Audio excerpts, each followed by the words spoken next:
નમસ્કાર દર્શક મિત્રો, હું યોગેશ પટેલ લાઈવ ભરૂચ ન્યૂઝ ચેનલમાં આપનું સ્વાગત કરું છું. નિહાળી આજના સમાચાર. વાગરાના પીસાજ ગામે યુવાનને માથામાં ઈંટ મારી હત્યા કરવામાં આવી હતી. હત્યા કરનાર આરોપીને વાગરા પોલીસે ગણતરીના કલાકોમાં ધરપકડ કરી જેલ ભેગો કર્યો હતો.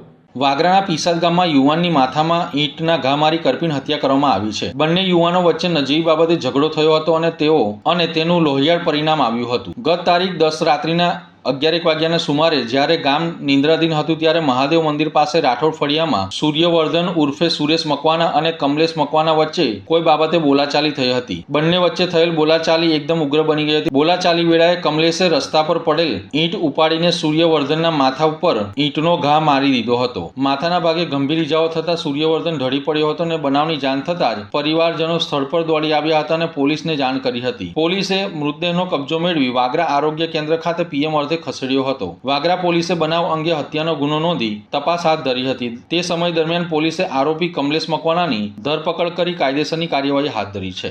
વાગરા પોલીસ સ્ટેશનમાં એક ખૂનનો ગુનો આજરોજ દાખલ થયેલ છે, જેમાં આ ગુનાના જે ફરિયાદી છે છગનભાઈ અંબાલાલ મકવાણા નામનો પુત્ર સૂર્યવર્ધન ઉર્ફે સુરેશ કે જે મરણ જનાર છે, તેઓ પીસાદ ગામે રાઠોડ ફળિયામાં ઊભા હતા. તે વખતે આ ગામના જે તોમતદાર છે કમલેશભાઈ રમણભાઈ મકવાણા તેઓ આવતા તેઓએ ગાળો બોલતા આ જે તોમતદાર છે કમલેશભાઈ રમણભાઈ મકવાણા નાઓએ નીચે પડેલ ઈંટ લઈ આ જે મરણ જનાર છે એમના માથામાં મારતા તેમને ગંભીર ઈજાઓ થતાં ત્યાં એમનું મોત નિપજેલું હતું. એ બાબતનો ગુનો વાગરા પોલીસ સ્ટેશનમાં નોંધાયેલો છે અને ગુનાની તપાસ હાલમાં વાગરા પોલીસ ચલાવી રહેલ છે અને આ ગુનામાં જે સંડોવાયેલ તોમતદાર છે એને વાગરા પોલીસે તાત્કાલિક અટક કરેલ છે અને આગળની તપાસ તેઓ ચલાવી રહેલ છે. અંકલેશ્વર નજીક એક હોટલ પાસે ટેન્કરમાંથી 38.54 લાખનું પામોલીન તેલની ચોરી કરી ડ્રાઈવર ફરાર થઈ ગયો હતો. આ ઘટના અંગે બી ડિવિઝન પોલીસમાં છેતરપિંડી અંગેનો ગુનો દાખલ કરવામાં આવ્યો છે. વલસાડ જિલ્લાના વાપી વિસ્તારમાં રહેતા મૂળ ઉત્તર પ્રદેશના રહેવાસી અનિલકુમાર લક્ષ્મી મિશ્રાએ પોલીસ ફરિયાદ નોંધાવી છે. ફરિયાદ મુજબ તેઓએ થોડા સમય અગાઉ અશોક લેલન્ડ કંપનીનું ટેન્કર નંબર GJ 1580 2999 ખરીદીને ભાડે ફેરવાનું કામ શરૂ કર્યું હતું. આ ટેન્કર પર ડ્રાઈવર તરીકે ઉત્તર પ્રદેશના પ્રતાપગઢ જિલ્લાના સાજિદ અલી મોહમ્મદ ફારૂક કામ કરતો હતો.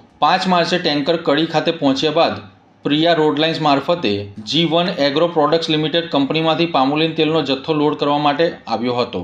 આ જથ્થો મહારાષ્ટ્રના બેલાપુર સ્થિત આનંદ ઇન્ડસ્ટ્રીઝ ખાતે પહોંચાડવાનો હતો. 8 માર્ચે ડ્રાઈવર ટેન્કર લઈને કડી બેલાપુર જવા નીકળ્યો હતો. ત્યારબાદ 9 માર્ચે ડીઝલ ભરવા માટે તેને માલિક પાસેથી રૂપિયા મંગાવ્યા હતા અને માલિકે 7,000 રૂપિયા ઓનલાઈન મોકલ્યા હતા. પરંતુ ત્યાર પછી ડ્રાઈવરનો મોબાઈલ ફોન બંધ આવતા ફરિયાદીએ ટેન્કરનું GPS લોકેશન ચેક કરતા ટેન્કર માંડવા નજીક નેશનલ હાઈવે નંબર 48 પર આવેલી આરામ હોટલના પાર્કિંગમાં ઊભું હોવાનું જાણવા મળ્યું હતું. સ્થળ પર પહોંચતા ટેન્કર ખાલી હાલતમાં મળી આવ્યું હતું અને ડ્રાઈવર ફરાર હતો. તપાસ દરમિયાન ટેન્કરમાં ભરાયેલ પામોલીન તેલનો જથ્થો 28,350 કિલો હોવાનું અને કિંમત અંદાજે 38,54,891 હોવાનું બહાર આવ્યું હતું. આરોપી ડ્રાઈવરે અંગત લાભ માટે તેલ સસ્તામાં ક્યાંક વેચી દીધું હોવાની શંકા વ્યક્ત કરવામાં આવી છે.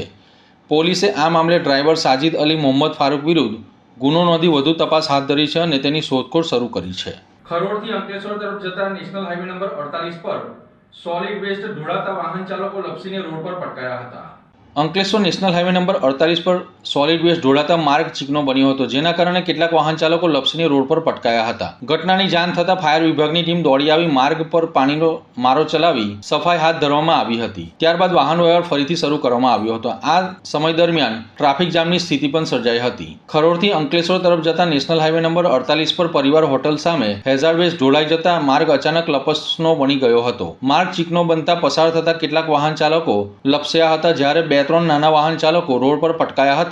આ ઘટનાની જાણ થતાં પાનોલી ફાયર વિભાગને તેની જાણ કરવામાં આવી હતી. ફાયર ટેન્ડર દ્વારા ફાયર ફાઇટરો તાત્કાલિક ઘટના સ્થળે દોડી ગયા હતા. ફાયર વિભાગની ટીમ દ્વારા માર્ગ ઉપર પાણીનો જોરદાર મારો ચલાવી ચીકાશપણાને દૂર કરવાની કામગીરી હાથ ધરવામાં આવી હતી. આ કામગીરી દરમિયાન ખરોડ સુધી વાહનોની લાંબી કતારો લાગી જવા પામી હતી. અંતે ફાયર વિભાગે માર્ગને સંપૂર્ણપણે સાફ કરી વાહન વ્યવહાર ફરીથી સુચારુ બનાવ્યો હતો. નોંધવું ઘટે કે અંકલેશ્વર પંથકમાં વાહનોમાંથી ચીકણા પ્રવાહી રસ્તા પર ઢોળાઈ જવાની આવી ઘટનાઓ છેલ્લા 1 મહિના દરમિયાન સામે આવી છે અને આ સતત 6ઠ્ઠી ઘટના બની છે. અંકલેશ્વર GIDCમાં ભારતના વડાપ્રધાન નરેન્દ્ર મોદીના જીવનના ગૌરવશાળી વર્ષોનો ઉજાગર કરતો ભવ્ય નમોત્સવ મેગા મલ્ટીમીડિયા શો યોજાયો હતો. ભારતના વડાપ્રધાન નરેન્દ્ર મોદીજીના જીવન ગૌરવશાળી વર્ષોને ઉજાગર કરતો ભવ્ય નમોત્સવ અંતર્ગત મેગા મલ્ટીમીડિયા શો અંકલેશ્વર જીઆઈડીસીમાં યોજાયો હતો. આ કાર્યક્રમનું આયોજન અંકલેશ્વર ઇન્ડસ્ટ્રીયલ એસોસિએશન અને શ્રી અવની ફાઉન્ડેશન દ્વારા કરવામાં આવ્યું હતું. આ પ્રસંગે રાજ્ય કક્ષાના મંત્રી ઈશ્વરસિંહ પટેલ, પ્રદેશ ભાજપ કારોબારી સમિતિના સભ્ય મારુતિસિંહ અતોડરિયા, ધારાસભ્ય રીતેશ વસાવા, જિલ્લા પંચાયત પ્રમુખ મહેન્દ્ર વાસદિયા, જિલ્લા ભાજપ પ્રમુખ પ્રકાશ મોદી, મહામંત્રી પરેશ પટેલ, અંકલેશ્વર ઉદ્યોગ મંડળના પ્રમુખ વિમલ જેઠવા સહિતના આગેવાનો ઉપસ્થિત રહ્યા હતા. આ વિશેષ કાર્યક્રમમાં વડાપ્રધાનના જીવન કવન અને દેશ સેવાની સફરને ગીત, સંગીત, સાહિત્ય અને નૃત્ય દ્વારા રજૂ કરવામાં આવી હતી. લગભગ 100 જેટલા કલાકારોની ટીમ સાથે તૈયાર કરાયેલ આ મ્યુઝિકલ મલ્ટીમીડિયા શો દ્વારા દર્શકોને અનોખો અનુભવ પ્રદાન કરવામાં આવ્યો હતો. પ્રખ્યાત લોકગાયક, સાહિત્યકાર અને હાસ્ય કલાકાર સાયરામ દવે સમગ્ર કાર્યક્રમને એક તાતને બાંધ્યો હતો. કાર્યક્રમ દરમિયાન ખાસ પ્રકારે તૈયાર કરાયેલા પ્રોપ્સ અને વિઝ્યુઅલ્સ દ્વારા વડાપ્રધાન મોદીના બાળપણથી લઈને વડાપ્રધાન બન્યા સુધીના જીવન પ્રસંગોને વિશિષ્ટ રીતે રજૂ કરવામાં આવ્યા હતા. મોબાઈલમાં તો રીલ્સ બહુ જ જોઈ હોય કે સાંભળી હોય. અંકલેશ્વર ખાતે ઘણો મોટો વર્ગ એવો છે કે જેઓએ સાયરામ ભારતના ગૌરવપૂર્ણ સાંસ્કૃતિક વારસા સાંભળ્યા છે અને નવી ઉંમરના ભવ્ય ઉજવણી કાર્યક્રમમાં એટલે કે નમોત્સવ તદ્દન એ અંકલેશ્વર ઇન્ડસ્ટ્રીયલ એસોસિએશન તેમજ શ્રી અવની ફાઉન્ડેશન આયોજિત આજે આ કાર્યક્રમ રાખવામાં આવ્યો છે. જે આપણા દેશના યશસ્વી વડાપ્રધાન આદરણીય શ્રી નરેન્દ્રભાઈ મોદી સાહેબના બાળપણથી લઈને દેશના વડાપ્રધાન સુધીની યાત્રાનું આજે અહીંયા કલાકાર શ્રી સાયરામ દવેજી આપણને મલ્ટીમીડિયાથી આજે અહીંયા કાર્યક્રમ કરીએ ત્યારે આ કાર્યક્રમની અંદર ભવ્ય સંખ્યાની અંદર આજે અહીંયા લોકો ઉપસ્થિત થયા છે અને આ કાર્યક્રમને માણવાના છે.